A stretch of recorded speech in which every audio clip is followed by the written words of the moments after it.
Les amis, bonjour.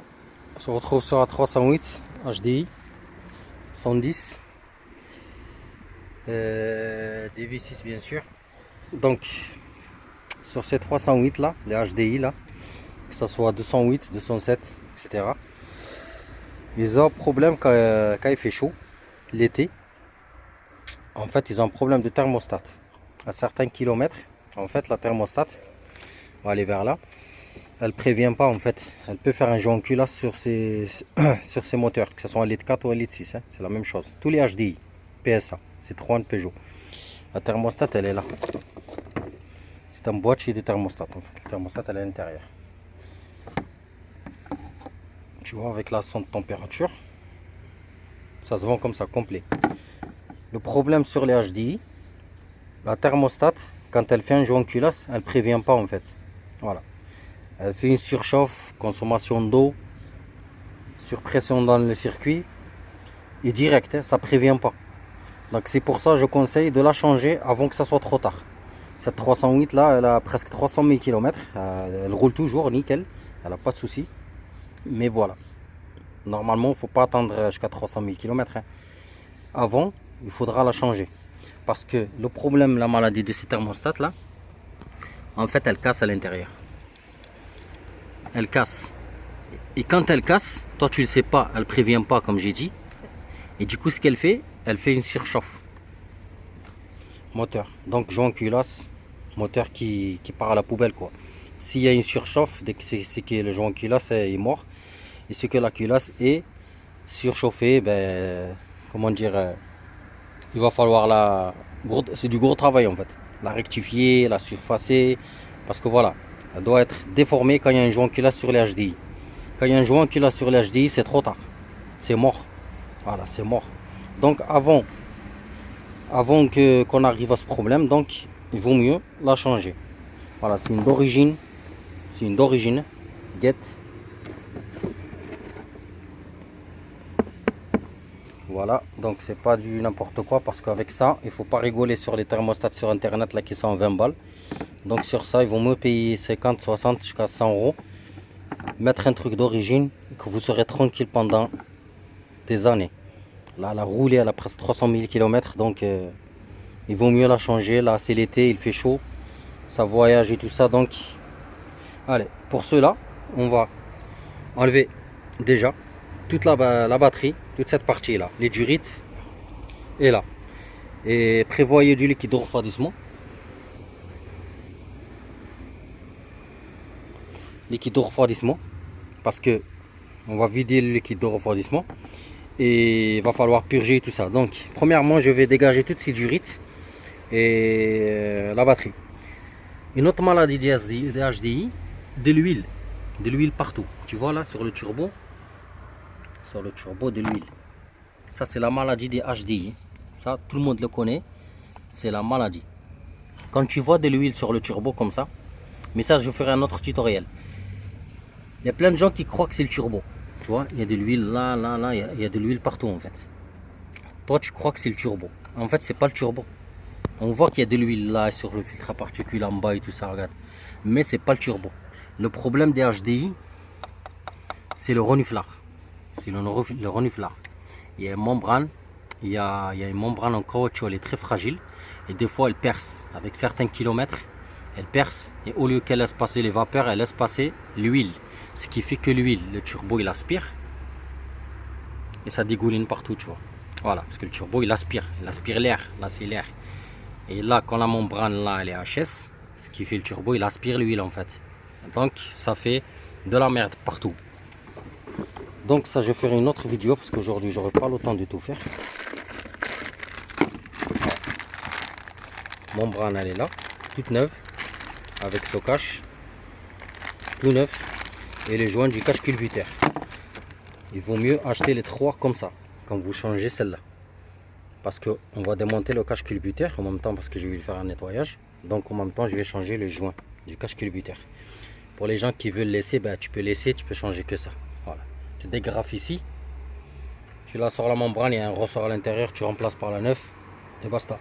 Moi ce que je vais faire, il y a du gros boulot qui m'attend sur celle-là. Après la thermostat, je vais faire ce problème d'huile, le reniflard. la membrane et tout ça. Et je vais démonter toute cette partie là. Toute l'admission sera nettoyée. EGR, collecteur d'admission. Ça fait 2 ans que je ne les ai pas fait. Donc j'ai reçu tous les joints du collecteur d'admission. Ils sont là. Tu vois. Ça c'est les joints du collecteur d'admission. Le noir. Lui là. Là, là, là, là. Donc, baie de pare-brise, tout le bordel qui sort. Gros nettoyage. De la loctite si besoin. Et ça, vous savez ce que c'est, puisque vous connaissez. Les HDI, ils ont tous des maladies du durite qui vibrent et tout ça. C'est pour ça qu'on a mis des Riesling pour que ça évite de vibrer parce que ça fait un bruit horrible. Donc, sur le filtre à air, il est en dessous. En fait, il y a ces pattes qui se cassent avec le temps. Donc, je les ai commandés neufs. Ils sont là neufs. Donc, une fois que je vais remplacer ceux-là sur le filtre à air, il ne va plus vibrer. Il ne va plus bouger. Voilà. Ça, c'est notre vidéo pour l'instant. On ferme. On va attaquer à thermostat. Donc, batterie durite. Bon, une fois que tu dégages tout ce merdier là, tout le merdier, profite de passer l'aspirateur. J'en avais déjà parlé pour les évacuations d'eau, avant que tu te retrouves dans la merde. Voilà, donc ça se présente comme ça. Une fois que tu enlèves tout, batterie, support de batterie, bon, moi c'est pour me faire de la place, j'ai tout enlevé. Voilà. Ici tu as le filtre à gasoil, ici tu as la pompe à vide. Ça tu connais, c'est le bocal du kit de frein. Le filtre à air il est là. On va essayer de le sortir comme ça, mais normalement il ne va pas sortir comme ça. Il va falloir enlever le filtre à gasoil. Donc le filtre à gasoil on va l'enlever. Il va falloir, il y a un clip ici, tu le vois là. Il va falloir appuyer comme ça et tu le sors. Le but nous, il faut qu'on sort le filtre à air là. Voilà, il est sorti. Et en fait ça gêne ici, regarde. Tu vois, il bouge là. À cause de lui, il sort pas, donc on va dégager le filtre à gasoil. Tu vois, c'est très simple. Hein. Par contre, tu enlèves cette durite du Mastervac là. C'est pas évident de filmer. Tu vois, le filtre à gasoil, comme j'ai dit, il y a juste ce clip là, tu vois lui là. Tu fais comme ça, tu soulèves, il sort, tu le dégages. Tu n'as pas besoin de démonter les durites, attention. Ça en fait, il vient du Mastervac, juste appuyer comme ça. Tu as 2 boutons ici, il était là. Tu vois, sur la pompe à vide. Donc tu le déclipses pour faire de la place, tu le dégages par là. Tu vois, comme ceci là. Voilà, tu vois. Ici, tu as un 8 ici. Il y a un 8 et un 8. Donc tu prends ton 8. Ton 8. Et tu 8, tu vois. Voilà. Voilà. Donc pour enlever le support de filtre à gasoil. Et après on avance. Tu vois, le collecteur d'admission, il est là. C'est pour ça que j'ai démonté moi tout ça. Pour que je puisse attaquer les autres après. Moi je vous fais la vidéo là pour la thermostat qui est ici. Tu vois, elle est là. Le purgeur, elle est là. Son température, elle est là. Mais moi, puisque je vais tout refaire là, les joints du collecteur d'admission, la vanne légère, ça, le reniflard, la membrane et tout ça. Donc j'en ai profité pour enlever tout ça. Mais toi, tu n'as pas besoin d'enlever tout ça. Tu enlèves juste les durites pour accéder ici, à la thermostat. C'est parti là-bas. Une fois elle est enlevée, normalement le filtre à air là il sort, tu vois, tout doucement. Essaie de basculer un peu vers là. Moi je vais le faire avec 2 mains. Et ton filtre à air il sort. Comme ça on pourra remplacer ça. Ça en haut les boubettes là, merde. Ça, tu vois. Ces pattes là. Tu les trouves sur internet, sur Amazon, ils sont pas chers. Donc tu vois le filtre à air il est sorti. Et les pattes que je t'en avais parlé, ils se retrouvent ici, tu vois, regarde. Ils y sont pas. Tu vois les pattes qu'on a achetées là, ceux-là. Il y en a 2 en fait. Pour que ton filtre à air en fait il se fixe correctement quoi. Il se met comme ça, hop, tu vois. Et toi, quand tu n'as pas les pattes ici comme ça, bah, ça vibre ce merdier. Et ça fait un drôle de bruit quand le moteur il tourne au ralenti. Donc grâce à ces pattes, on va les enfoncer comme ceci, par là, de l'intérieur. Hop, regarde. C'est très simple. De là, par là. Ici, en dessous, comme ça. Tu vois? Hop, voilà. Regarde-moi ça. T'as vu? Trop bien, hein? Voilà. Patte neuf. Patte neuf. Il ne va plus bouger sa grand-mère. Parce qu'il se fixe sur ces tétons. Il y a des tétons ici, là. Tu vois, la vanne légère, moi, je la vois. Donc, je vais tout démonter. Parce que je vais refaire tout ça. Mais pour l'instant, on se base sur la thermostat. Thermostat.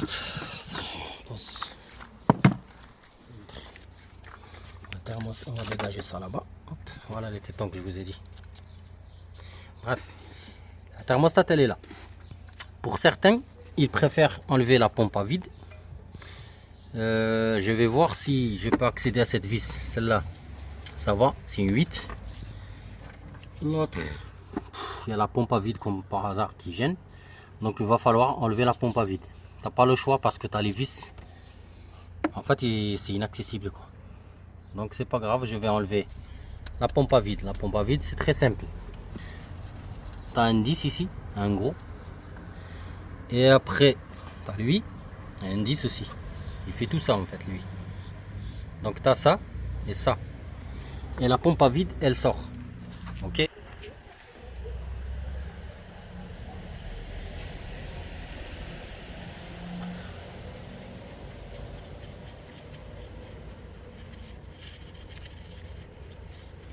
Cette voiture, elle va faire 2000 km la semaine prochaine. Elle va faire 2000 km sur route. C'est pas 2000 km. Donc elle part en vacances. Voilà, tu vois. Tu as ça et tu as lui. Donc tu les sors, tu les mets quelque part. Et la pompe à vide, normalement,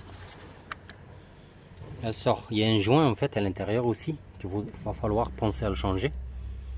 Regarde l'huile, de l'huile qu'il y a là. Tu vois.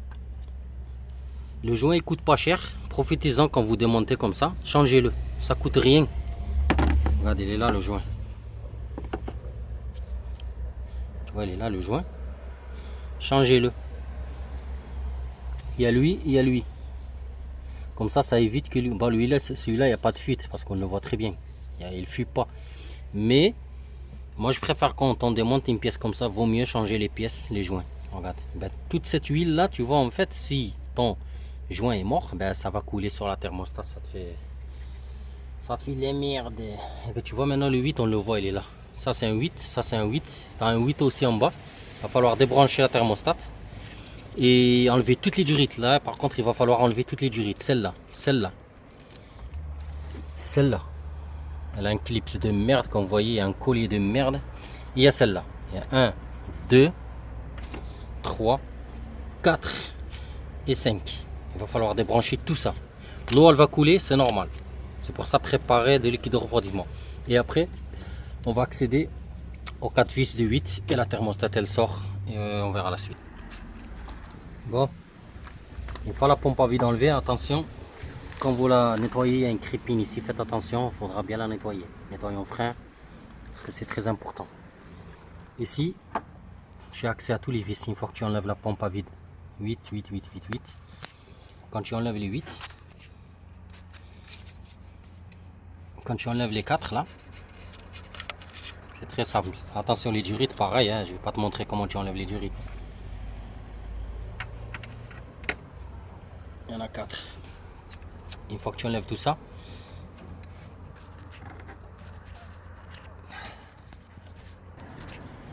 donc comme j'ai dit, une fois que tu enlèves les 4 vis là de 8, en bas en fait, tu as un petit torx comme ça. C'est pas compliqué. Un petit torx comme ça qui maintient la thermostat en fait. Il se met là avec ça, tout simplement. En fait, la thermostat elle se met comme ça. Tu vois, avec la vis torx là. Voilà, tu vois ici là. Regarde en bas là. Là. Tu vois? Là. Du coup, une fois que tu enlèves la vis, la thermostat elle sort. Je vous ai expliqué maintenant le bordel. Une fois que tu enlèves la thermostat comme ça, tu as le joint, bien sûr qu'il faudra l'enlever. Et bien celle-là, tu vois, elle est en bon état. Elle est en bon état, regarde. La thermostat, elle n'est pas cassée. Mais la maladie des HDI, la thermostat, celle-là, là, à l'intérieur, elle casse. Elle casse. Et ça prévient pas. Comme je vous ai dit, ça prévient pas jusqu'à que tu as un joint culasse. C'est ça. C'est pour ça qu'il faut prévenir avant de guérir. Tu vois.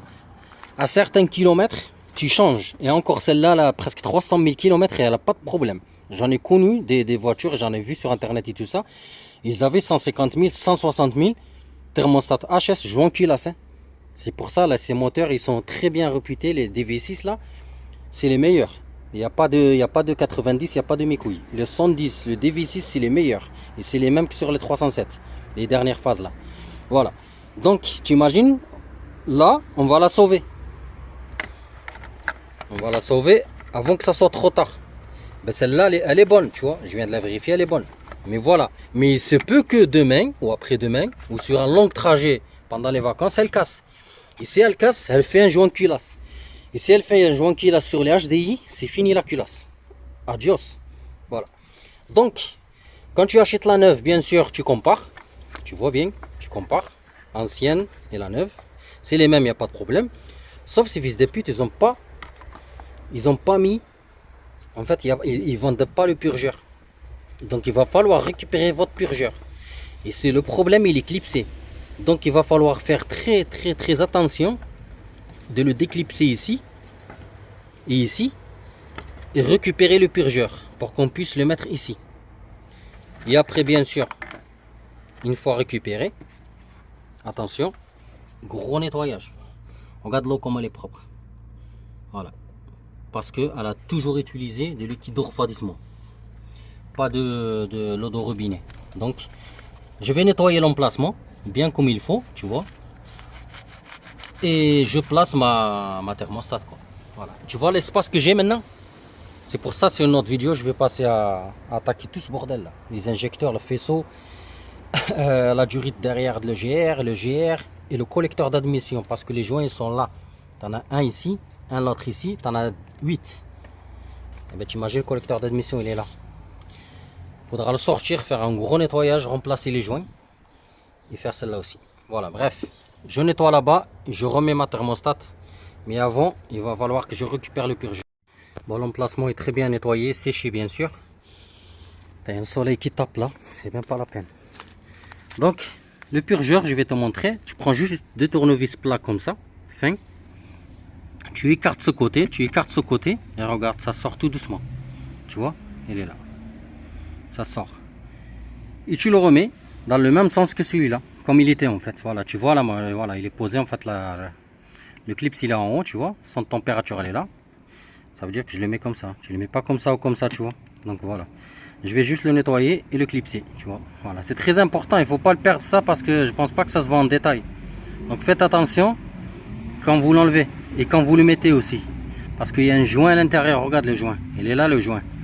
Si ça fuit ou si tu le niques, eh ben tout simplement ça va fuir le liquide de refroidissement. Donc faites attention. C'est parti. Donc voilà, il est mis, tu vois. Il est bien clipsé, vérifie bien là derrière que c'est bien clipsé, attention, ça va fuir si tu le mets pas bien. Ça va fuir, attention. Bon, le joint neuf il est là, le bleu. On va passer au montage. Ben, le montage c'est au sens inverse. Je place bien mon bordel, comme ceci. Tu nettoies bien l'emplacement tout simplement, tu nettoies bien ici, à côté joint, il est où là? Ici. Une fois bien nettoyé, eh ben, tu prends tes vis. Et tu serres quoi. Serrage moi je fais un serrage à la main. Il y a des gens qui sont tellement c'est psycho trop qui te dit ouais serrage Nm et tout ça. Ben tu peux mettre 15 Nm si tu veux, si ça te chante, il n'y a pas de souci. Donc moi je serre à la main. Et n'oublie pas la petite vis en bas, la torque celle-là, qui maintient le faisceau en fait. Voilà.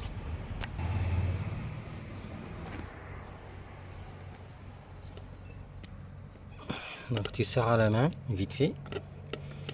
Juste, pas trop, juste pour qu'elle prenne sa place. Comme j'ai fait là, tu vois.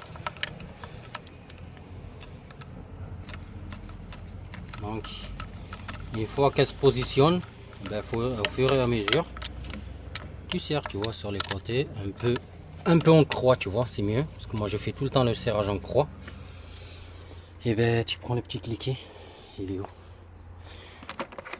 Attention, crépine de la pompe à vide, nettoyez là. Et ben là tu serres mon gars. Deux mains. Une fois serré, et ben tu rebranches ta sonde de température. Tu nettoies bien ici, attention, c'est jamais. Regarde, nettoyage le gars.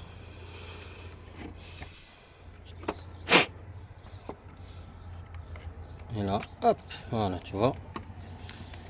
Et on va passer au branchement des durites. C'est très simple, c'est pas compliqué. Chaque durite va à sa place, tu vois, comme ceci. Hop. La grosse, elle est où? Elle est là. Donc celle-là, pareil, elle va à son emplacement, tu vois. Hop. Tu vois. Puis ici, elle est où l'autre, celle-là. Tu vois, elle passe ici. Tu vois. Il y a une autre, celle-là, qui va ici, tu vois. C'est pas compliqué du tout. Donc je vais le faire avec deux mains. Je vais remettre toutes mes durées de 30 kg, tu vois. C'est parti. Bon ben c'est fini. Le thermostat est monté. J'ai pas mis ce collier, pourquoi? Parce que ces fils de pute, ils te mettent des colliers de merde là. Donc le téton il a cassé. Donc je peux pas le remettre. J'en ai des colliers de Golf 4, donc dès que je vais chez moi, parce que là je suis pas chez moi. Voilà. Dès que je vais chez moi, ben je récupère un collier comme ça de Golf 4. Un simple comme ça. Parce que eux, regardez ce qu'ils te mettent là. Ils te mettent un petit téton de merde. Et toi, quand tu clipses, en fait, ça le freine. Ce téton là, il freine. Il maintient en fait le clips desserré, comment dire, décollé. Et quand tu forces, ben ça casse, tu vois. Donc celui-là, ça va. Celui-là, ça va. Celui-là, ça va. Et celui-là, je vais trouver un truc comme ça, tu vois. À la con, quoi. Voilà. C'est vraiment la merde, hein, ces colliers là. 300 000 km turbo d'origine. Regardez-moi ça. 300 000 km, hein, turbo d'origine. L'embrayage est d'origine. Voilà. Je vous le dis direct. Cette voiture, c'est moi qui l'ai entretenue depuis l'achat. Donc turbo d'origine, 300 000 km. Alors, la suite, une fois que tu mets tout, que tu remontes tout ton merdier là, le chantier là-bas, comment ça se passe pour la purge? Moi, je vais pas monter parce que je vais attaquer ici. C'est pour ça que j'ai pas monté la pompe à vide. Je vais pas faire la purge maintenant. Donc, toi, tu ouvres ton bouchon, tu remplis jusqu'au fond. Et une fois que c'est rempli, tu vas commencer par le purgeur de radiateur du chauffage. Et une fois que tu le dévisses, attention, tu le perds pas. Tu le perds pas. Si tu le perds, eh ben tu es dans la merde parce que le liquide de refroidissement va couler sans arrêt jusqu'à que tu vides ton bocal. Donc tu fais attention quand tu enlèves ça, ce bouchon. Et là tu verras l'eau, elle va couler. Donc une fois que tu enlèves le bouchon, l'eau elle va sortir et tu verras les bulles d'air en fait qui vont sortir. Tu surveilles ton bocal, attention. Il faut que tu remplis, il faut qu'il soit tout le temps rempli. Une fois rempli, tu purges ici, l'eau elle va couler. Et en fait jusqu'à qu'elle coule sans arrêt, sans coupure en fait, sans coupure. J'ai déjà expliqué ça, j'ai déjà fait des vidéos sur la purge. Une fois que ça coule comme un robinet en fait, sans coupure, des prises d'air, tu refermes le bouchon. Une fois que tu refermes le bouchon, tu passes à ton thermostat ici. Lui, tu le dévisses, pareil comme ceci. Tu vois, tu ne le perds pas, attention. Tu remplis ton vase là-bas, l'eau elle va couler. Elle va couler, elle va couler, elle va couler, il y aura des coupures, c'est des prises d'air, c'est des bulles d'air. Une fois que ça coule correctement, tu refermes ton bouchon. Voilà, tu refermes bien. Ta purge est finie. Tu refais ton niveau là-bas, tu fais un tour ou deux. Voilà, donc comme j'ai dit, tu fais un tour ou deux jusqu'à que la température elle atteint les 90. Par contre, si elle surchauffe, attention, c'est pour information. Quand tu finis ta purge et que voilà, et que en fait tu fais un tour et que ça dépasse les 90, voilà, ça dépasse les 90, ça va vers là, coupe le moteur. Mais n'aie pas peur, tu vas en chier un petit peu sur ton froc, mais n'aie pas peur, c'est que tu as mal fait ta purge. D'accord? C'est tout simplement ça. Si ça surchauffe ici, c'est qu'il y a de l'air dans le circuit, donc tu as mal fait ta purge, c'est tout. Donc tu t'arrêtes, tu laisses refroidir. Voilà, tu laisses refroidir ton moteur parce que le liquide de refroidissement il est bouillant. Donc tu laisses refroidir un petit peu et tu refais ta purge. Donc il va falloir ouvrir là-bas, laisser couler, rouvrir ici, surtout laisser couler. Attention, l'eau elle risque d'être chaude. C'est pour ça laisser refroidir un petit peu ou tu mets des gants. Tu mets des gants pour enlever le bouchon. Tu fais bien ta purge. Et une fois que tu le fais bien, elle va plus surchauffer. C'est normal, t'inquiète pas. Sur ce, à tchuss. Je vous laisse. Parce que là, le soleil, Il commence à taper sa grand-mère, la chienne là. Donc voilà, la vidéo est finie. J'attaquerai pour le reste.